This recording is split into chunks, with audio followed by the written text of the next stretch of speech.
वज़ीर आज़म गंजा साहब, आपसे दरख्वास्त है, गरीबों की फरियादें सुने।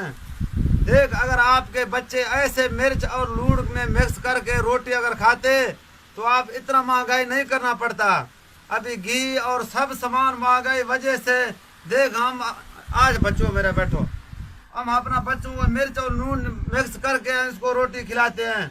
दूसरा, हमारा हालात देखो, डीजल महंगा करके अभी पेट्रोल में 400 रुपये मन लग गया है। अभी हमने चक्की पीना शुरू कर दिया भाई। अगर आपके बीवी अगर ये चक्की पीते थे तो आप इतना महंगाई नहीं करते। अल्लाह ताला आपको भी ऐसा वक्त में ले आए।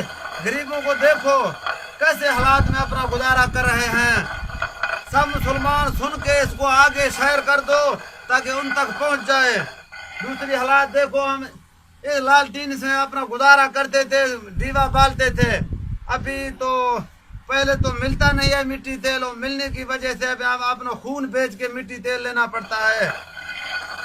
बस दुआ करो, ऐसे हुकूमत हमें नहीं चाहिए था। इमरान खान को हम जिंदाबाद कहते हैं, वो गरीबों की आवाज़ उठा के वो रोते भी थे। शहबाज के लिए आप कौन सी दुआएं देते हो? शाबाश के लिए हम ऐसे दुआएं देते हैं, इसी हालात में आके हम उसको देखें, उसके बीवी ये चक्की शुरू करे, उसके बच्चे ये नमक और मिर्च के साथ अपना बच्चों को रोटी खिलाए। आमीन सुम्मा आमीन। जिंदाबाद।